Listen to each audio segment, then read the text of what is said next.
সৈয়দ আব্দুল মালিক ৰাষ্ট্ৰীয় বঁটাৰে সন্মানিত জয়ন্ত মাধৱ বৰাৰ অনুভৱ।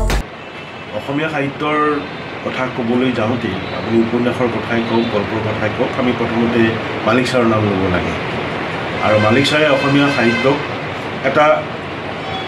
এটা বহুমাত্ৰিক চিত্ৰ প্ৰদান কৰে।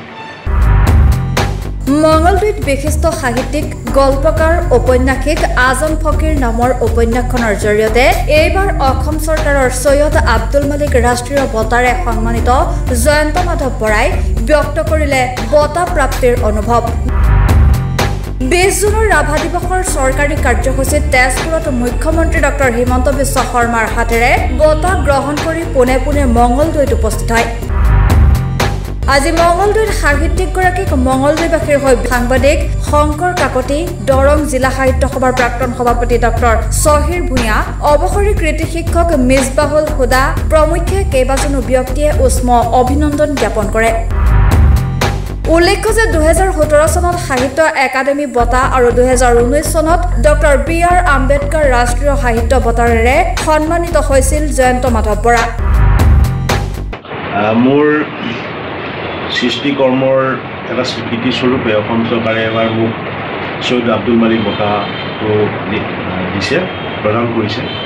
আৰু এই বঁটাটো পাই মই খুব সুখী এইকাৰণেই যে অসমীয়া সাহিত্যৰ কথা ক'বলৈ যাওঁতে আপুনি উপন্যাসৰ কথাই কওক, গল্পৰ কথাই কওক, আমি প্ৰথমতে মালিক ছাৰৰ নাম ল'ব লাগে। আৰু মালিক ছাৰে অসমীয়া সাহিত্যক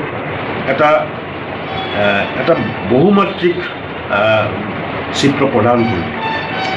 আৰু আমি দেখিছোঁ যে আব্দুল মালিক ছাৰে শংকৰদেৱৰ জীৱনৰ ভিত্তিত এখন উপন্যাস লিখিছিল, অন্যনৰ অনুভাৱ। ঠিক তেনেকৈ ময়ো খুব কষ্ট কৰি আজান ফকীৰৰ ওপৰত এখন উপন্যাস লিখিছিলোঁ, আজান ফকীৰ।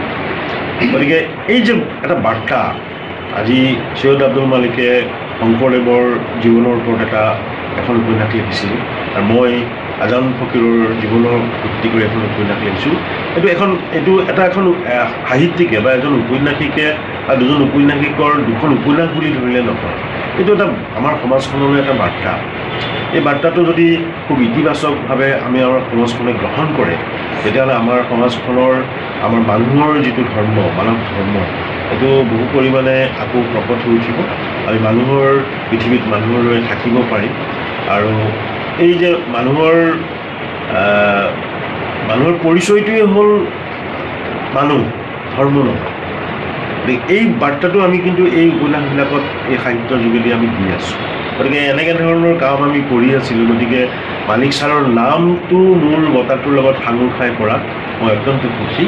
আৰু কালি বঁটাটো মাননীয় মুখ্যমন্ত্ৰী মহোদয়ে আমাক তেজপুৰত কেন্দ্ৰীয়ভাৱে অনুষ্ঠিত কৰা ৰাভা দিৱসত আমাক প্ৰদান কৰিলে।